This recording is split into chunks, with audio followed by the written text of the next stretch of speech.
नमस्कार, मैं हूं रवि और आपका मेरे YouTube चैनल क्लासिफाइड विजडम में बहुत बहुत स्वागत है। मैं आपको आज एक ऐसी ऐतिहासिक घटना के बारे में बताने जा रहा हूं जिसने वर्ल्ड हिस्ट्री के पूरे कोर्स को बदल कर रख दिया। ये बात है 18वीं सदी के फ्रांस की, जहां पर सत्ता में एक निरंकुशवादी राजा पूरी ताकत के साथ बैठा हुआ था। एक ऐसा समाज जहां पर आम जनता भूखे मर रही थी और अमीर लोग ऐशो आराम की जिंदगी जी रहे थे बिना एक भी रुपया टैक्स में दिए। फिर एक समय आया जब आम जनता ने कहा बस अब और नहीं। फ्रांस के शहर पेरिस में तीन नारे गूंज रहे थे: लिबर्टी, फ्रेटर्निटी एंड इक्वालिटी, आज़ादी, भाईचारा और समानता। ये बात है फ्रांसीसी क्रांति की, फ्रेंच रेवोल्यूशन की, जिसने न सिर्फ राजा को गद्दी से हटाया बल्कि पूरे विश्व में ये संदेश भी दिया कि आम जनता को अपने हक और समानता के लिए लड़ने का पूरा अधिकार है। फ्रेंच रेवोल्यूशन की शुरुआत 1789 से होती है और इसका अंत 1799 में होता है। हम फ्रेंच रेवोल्यूशन के साथ एब्सोल्यूट मोनार्की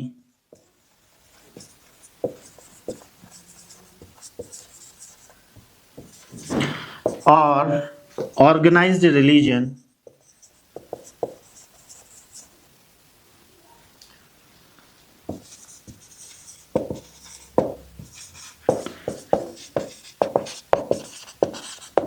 क्रिश्चियनिटी का डिक्लाइन होता हुआ देखते हैं और इसका रिप्लेसमेंट जो होता है वो होता है रिपब्लिक, यानी कि गणतंत्र या डेमोक्रेसी के साथ। फ्रेंच रेवोल्यूशन एक बहुत बड़ी क्रांति थी जो 10 सालों तक चलती है और इसका विश्व इतिहास में बहुत गहरा असर पड़ता है। अगर हम फ्रेंच रेवोल्यूशन के कारणों के ऊपर जाएं तो इसके मुख्य 3 कारण थे जिसके बारे में अब हम बात करेंगे। इस क्रांति का जो पहला रीजन है वो है सोशल स्ट्रक्चर,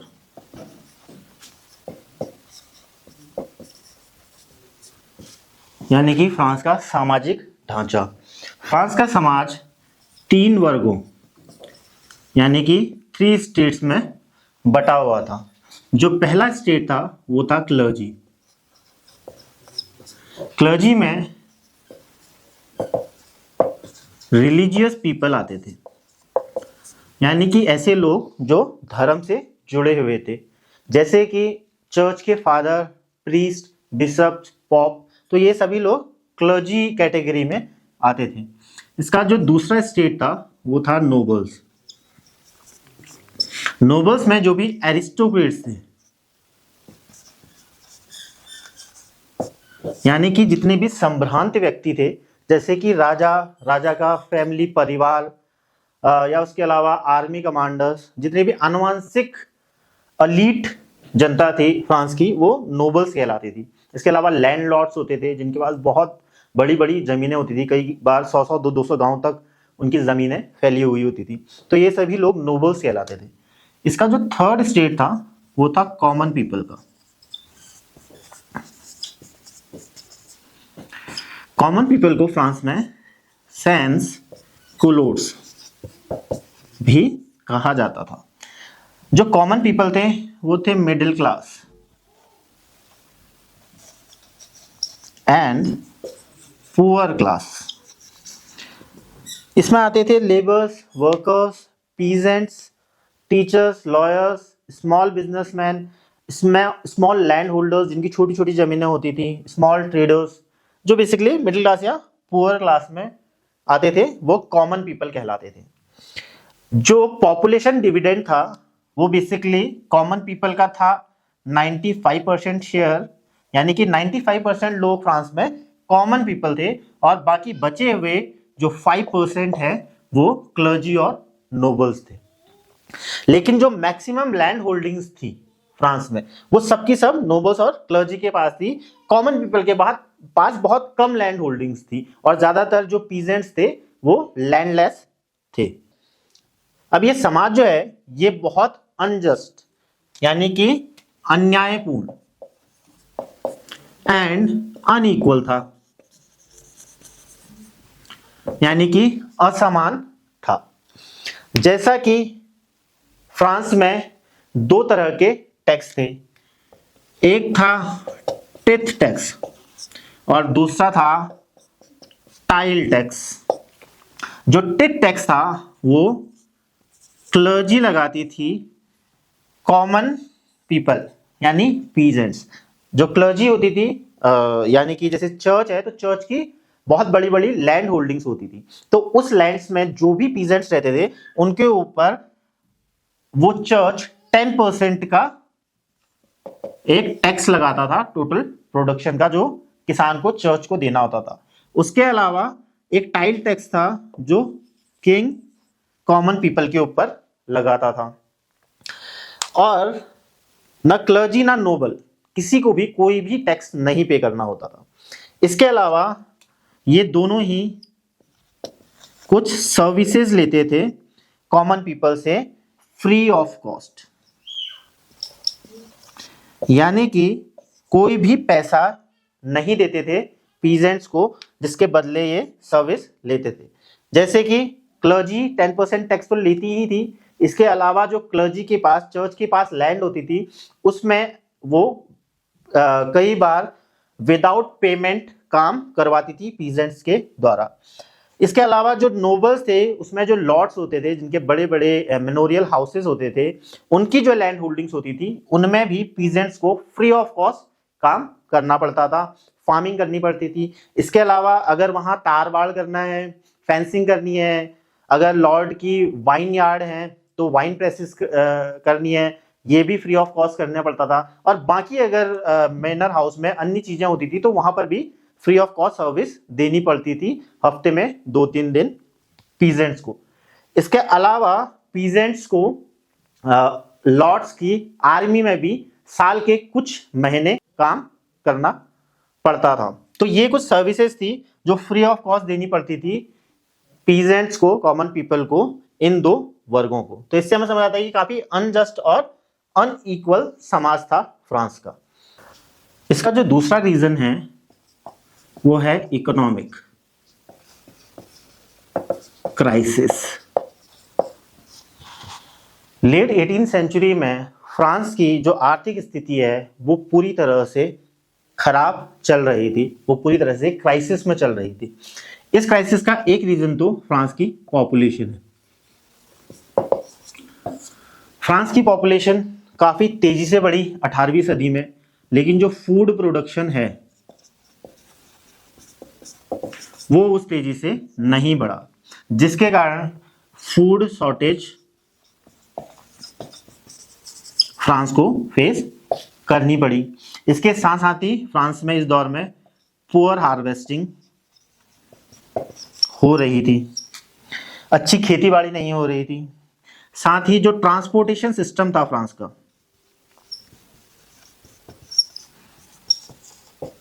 वो बहुत ज्यादा इनएडुकेट था, बहुत सक्षम ट्रांसपोर्टेशन सिस्टम नहीं था, जिसने फूड प्राइसेस को और ज्यादा बढ़ाया।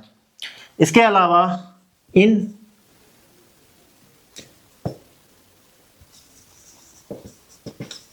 इनएफिशिएंट टैक्स सिस्टम, जिसकी हम पहले ही बात कर चुके हैं कि फ्रांस का जो सिस्टम था वो ऐसे लोगों से टैक्स ले रहा था जिनके पास खाने तक के पैसे नहीं थे, और ऐसे लोगों से टैक्स नहीं ले रहा था जिनके पास फ्रांस की लगभग सारी पूंजी थी। तो ये कुछ रीजंस थे जिनके कारण फ्रांस में इकोनॉमिक क्राइसिस आया। इसका जो थर्ड रीजन था वो था वॉर्स। अब जैसा कि हमें पता है ये कॉलोनाइजेशन का दौर था, जिसे उपनिवेशवाद भी कहा जाता है। यूरोप के सारे देश पूरी दुनिया को अपनी कॉलोनी बनाने की होड़ में लगे थे, और इसी में जो दो मेन कंट्रीज थी यूरोप की वो थी फ्रांस और दूसरी थी ब्रिटेन। इन दोनों कंट्री ने 18th सेंचुरी में 2 वॉर लड़े। इसमें पहला था 7 ईयर ऑफ वॉर, और जो दूसरा था वो था अमेरिकन रेवोल्यूशनरी वॉर। सबसे पहले हम 7 ईयर ऑफ वॉर की बात करेंगे। तो जो 7 ईयर ऑफ वॉर था वो एशिया, अफ्रीका और नॉर्थ अमेरिका की कॉलोनी के ऊपर लड़ा गया और इसमें फ्रांस को कनाडा की काफ़ी सारे कॉलोनी से हाथ धोना पड़ा। इसके साथ साथ ही ब्रिटेन ने फ्रांस की नेवी को भी बर्बाद कर दिया। इस युद्ध में फ्रांस के हाथ से एक बहुत बड़ा एरिया चले गया जो बहुत बड़ा रेवेन्यू का सोर्स था। दूसरा, नेवी बर्बाद हो गई और तीसरा, फ्रांस को बहुत ज़्यादा पैसा इन्वेस्ट करना पड़ा इस वॉर को लड़ने के लिए, जिसके कारण इकोनॉमिक क्राइसिस और ज़्यादा बढ़ गया। उसके बाद फ्रांस ने दूसरा वॉर लड़ा, अमेरिकन रेवोल्यूशनरी वॉर।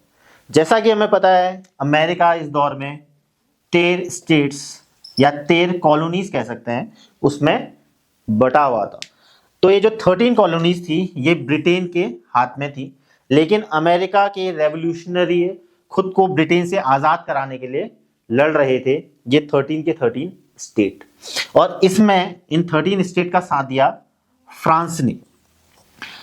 और अंत में ब्रिटेन को अमेरिका छोड़कर जाना पड़ा और फ्रांस की एक तरह से मॉरल विक्ट्री हुई।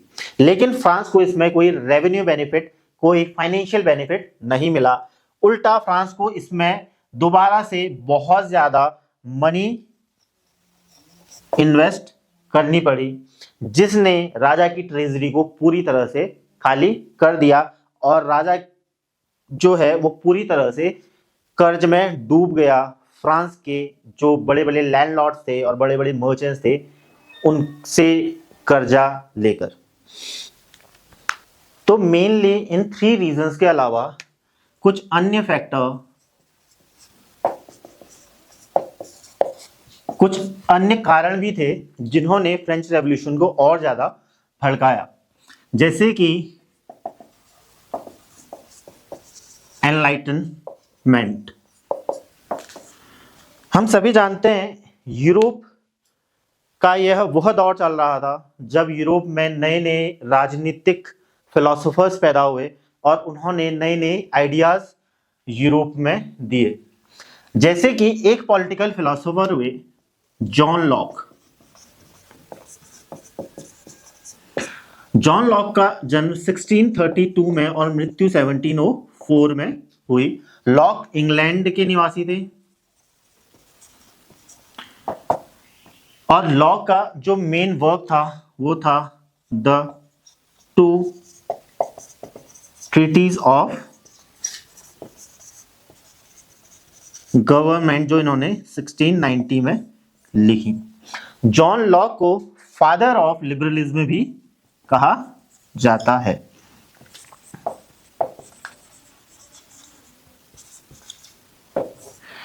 जॉन लॉक ने नेचुरल राइट्स की बात करी, जिसमें इन्होंने लाइफ, लिबर्टी एंड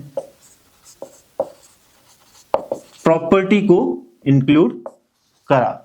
लॉक का यह मानना था कि जो भी इंसान पैदा होता है वह यह 3 right, life, liberty and property, जन्म से ही अपने साथ लेकर आता है। और कोई भी राजा या कोई भी सत्ता अगर उससे उसके ये 3 राइट छीनती है तो जनता को राजा के खिलाफ रिवोल्ट करने का पूरा पूरा अधिकार है। जॉन लॉक का जो एक फेमस कोटेशन है वो है, all man are free and equal, यानी कि सभी लोग आजाद और समान हैं। तो अगले जो फिलोसोफर हुए वो हुए मॉन्टेस्क्यू।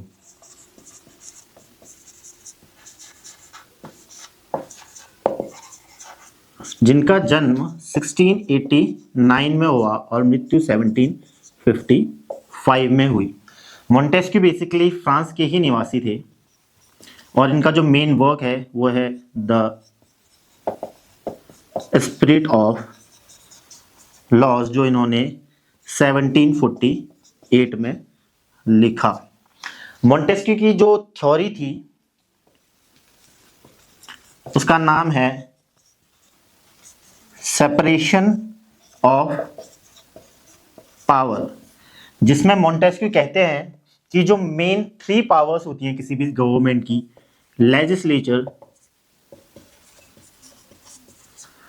एग्जीक्यूटिव एंड जुडिशरी,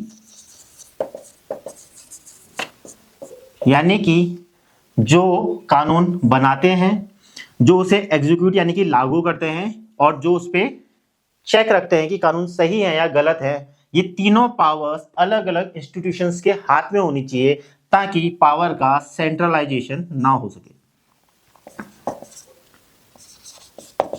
और कोई भी एक व्यक्ति बहुत ज्यादा शक्तिशाली ना बन सके। हम देखते हैं कि जो मॉडर्न डेमोक्रेसीज है वो बहुत ज्यादा सेपरेशन ऑफ पावर के आइडिया से इन्फ्लुएंस होती हैं।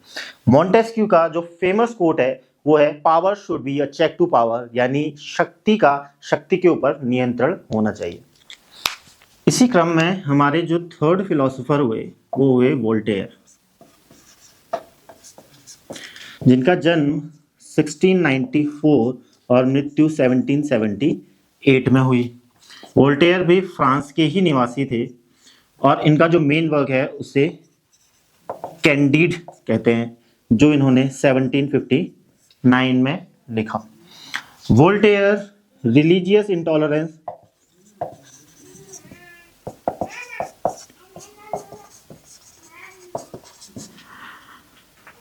सुपरस्टिशंस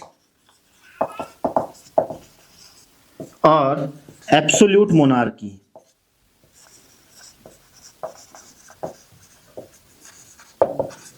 यानी कि निरंकुशवादी राजतंत्र के सख्त खिलाफ थे। और वोल्टेयर ने freedom of speech and religion की बात करी है। वोल्टेयर मानते थे कि हर किसी को बोलने की और अपना धर्म अपने तरह से मानने की आज़ादी होनी चाहिए। वोल्टेयर का एक बहुत फेमस कोट है जिसमें वो बोलते हैं कि I do not believe what you say, but I will defend to the death your right to say it. 4th number में जो फिलोसोफर हुए वो हुए जीन जेकस रूसो, जिनका जन्म 1712 में और मृत्यु 1778 में हुई। रूसो बेसिकली स्विट्जरलैंड में पैदा हुए और इन्होंने जो काम किया अपना वो फ्रांस में ही रहकर किया। रूसो का जो मेन वर्क है वो है द सोशल कॉन्ट्रैक्ट, जो इन्होंने 1762 में लिखा। रूसो का कहना था कि real power comes from the people will, not king. Rousseau ने जो थ्योरी दी उसे जनरल विल कहा गया, यानी रूसो का ये मानना था कि समाज को हमेशा कॉमन गुड के लिए काम करना चाहिए, ना कि किसी इंडिविजुअल के लिए। रूसो का जो फेमस कोट है वो है कि the general will is always right and tends to the public advantage. इसके अलावा 2 और फैक्टर हैं। पहला है लुई द 16th, जो राजा था फ्रांस का, उसकी वाइफ मेरी एंटियोनेटे। मेरी एंटियोनेटे ऑस्ट्रिया की निवासी थी जिन्होंने फ्रांस में लुई 16 से विवाह किया था। इनके ऊपर 2 आरोप थे। पहला आरोप था कि ये ऑस्ट्रिया की स्पाई हैं, यानी कि जासूस हैं, और दूसरा आरोप था कि ये बहुत ज़्यादा खर्चीली हैं। ऐसे दौर में जब राजा की ट्रेजरी बिल्कुल खाली हो चुकी है और आम जनता के पास खाने के लिए भी पैसा नहीं है, उस दौर में ये बहुत ज़्यादा पैसा खर्चा करती थी। दूसरा रीज़न था फाइनेंस मिनिस्टर नेकर। राजा के मिनिस्ट्री में एक मिनिस्टर हुए जिनका नाम था नेकर। ये कुछ ऐसी पॉलिसीज लाए जो आम जनता के हक में थी, लेकिन नोबल्स और क्लर्जी उससे खुश नहीं थी, और इसके कारण नेकर को इनके पद से डिसमिस कर दिया गया, निकाल दिया गया। तो ये भी एक रीज़न माना जाता है फ्रेंच रेवोल्यूशन का। तो इस वीडियो में हमने फ्रेंच रेवोल्यूशन के इंट्रोडक्शन से शुरुआत की और उसके बाद हमने फ्रेंच रेवोल्यूशन के कारणों के ऊपर डिटेल में बात की। अगले लेक्चर में हम इससे आगे फ्रेंच रेवोल्यूशन के ऊपर बात करेंगे। धन्यवाद।